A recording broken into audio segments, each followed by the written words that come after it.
इतले दीस वयल्या वयर दिसपी हो वाद आता हातीभायर पावला। हो वाद मिटोवपाचे सोडून पक्षांतर्गत केस्त्याव दिसान दीस वाडतूच आसा। आता मनोज परबान सोशल मिडियाचेर घातिल्ल्या पोस्टांक लागून आरजीपीत उबी फूट पडिल्ल्याचे दिसून येता। दुसरे वटेन आमदार आमच्या वांगडा आसा, पूण ताका फुलोवपी एक्सटर्नल फोर्सीस कोण आसात तांचेर कारवाय जातलीच म्हणून अजय खोलकार उलयलो। दोग तीग जाण पार्टींतल्यान गेले म्हणून काय फरक पडना अशें खोलकाराचें म्हणणें। ह्या कोफुसावा विशीं आरजीपीन आमदार विरेशा कडल्यानूय स्पश्टीकरण मागला खंय। आमदाराचे सांगले की आमदाराच्या मनशान घेवन भोंवता जे एंटी पार्टी आम्ही क्लॅरिफिकेशन ऑफिशियली मागला आणि आमदाराक आमी सांगला की बाबा हेजेर आमकां डिस्कशन तुज्या वांगडा जाय म्हणून आनी हे इश्यूचेर कित्याक जर हे आमदाराक सांगूनच आमी सगळें केल्लें जो कोण आसा पळय आतां काडलेलो पळय ते सांगता प्रिवियस मेंबर आनी 3 वर्सां सुमार ताका टायम दिल्लो आमी आमचें डिस्कशन जालें हे सगळें नोटिसीर बरयलां पब्लिकली पूण जे आयकूंक येतालें विरेश आनी मनोजा मदीं पडटना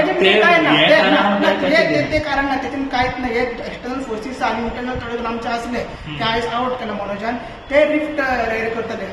विरेशान क्लियरली ते दीस आमकां बायट दिवन सांगला 2 दिसां पयलीं की मनोज परबाच्या लिडरशिपाच्या अंडर तो काम करता, तेजे झॅडपीस काम करता, सगळें काम करता म्हणून।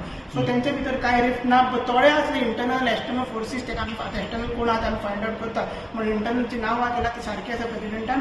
रोखडीच आमची सीसी मिटींग आसा, आमची कमिटी मिटींग आसा, रोखडेच आमी आउट करतले। आनी हेच्या दोग तीग जाण गेले जाल्यार 4-5 जाण गेले पार्टीक कांय फरक पडना। हेचे पयलीं आमी खूब मनशांक काडलेले आसा।